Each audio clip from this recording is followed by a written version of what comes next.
আসসালামু আলাইকুম। আপনার যে মেসেঞ্জার আইডিটা আছে সেই আইডিটা অন্য কারো ফোনে লগ ইন করা নেই তো?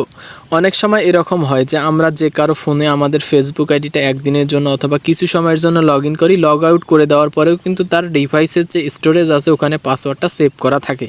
আবার অনেক সময় দেখা যায় কেউ লুকিয়ে আপনার যে মেসেঞ্জার আইডিটা আছে সেই মেসেঞ্জার আইডিটা তার ফোনে লগ ইন করে নেয়। তো আজকের ভিডিওর মাধ্যমে আমি দেখাবো কিভাবে চেক করবেন যে আপনার মেসেঞ্জার আইডিটা অন্য কারো ফোনে লগ ইন করা আছে কিনা। তো সেক্ষেত্রে কী করবেন, আপনাদের ফোন থেকে মেসেঞ্জার অ্যাপসটা ওপেন করে নেবেন।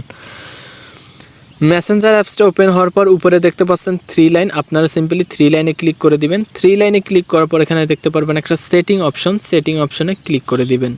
সেটিং অপশনে ক্লিক করার পর একটু স্ক্রল করে নিচে চলে আসবেন। একটু স্ক্রল করে নিচে চলে আসার পর এখানে দেখতে পাচ্ছেন পাসওয়ার্ড অ্যান্ড সিকিউরিটি, আপনারা সিম্পলি পাসওয়ার্ড অ্যান্ড সিকিউরিটির উপর ক্লিক করে দিবেন। পাসওয়ার্ড অ্যান্ড সিকিউরিটির উপর ক্লিক করার পর এখান থেকে পাসওয়ার্ড অ্যান্ড সিকিউরিটির উপর আবারও ক্লিক করবেন। তারপর এখানে একটা অপশন দেখতে পাচ্ছেন where you are log in, এটার উপর ক্লিক করে দিবেন।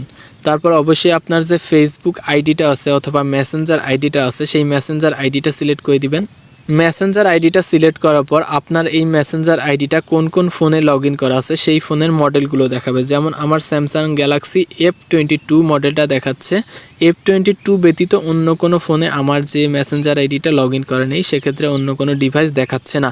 আপনাদের যদি এখানে দেখায় যে আপনাদের মেসেঞ্জার আইডিটা অন্য কোনো ডিভাইসে লগ ইন করা আছে, সেক্ষেত্রে নিচে দেখতে পাচ্ছেন select device to log out, এখানে অবশ্যই সিলেক্ট ডিভাইস টু লগ আউটে ক্লিক করে দিবেন। সেক্ষেত্রে আপনার মেসেঞ্জার আইডিটি অন্যান্য সব ডিভাইস থেকে লগ আউট হয়ে যাবে এবং তারপর অবশ্যই আপনার যে মেসেঞ্জারের পাসওয়ার্ডটা আছে পাসওয়ার্ডটা চেঞ্জ করে দিবেন।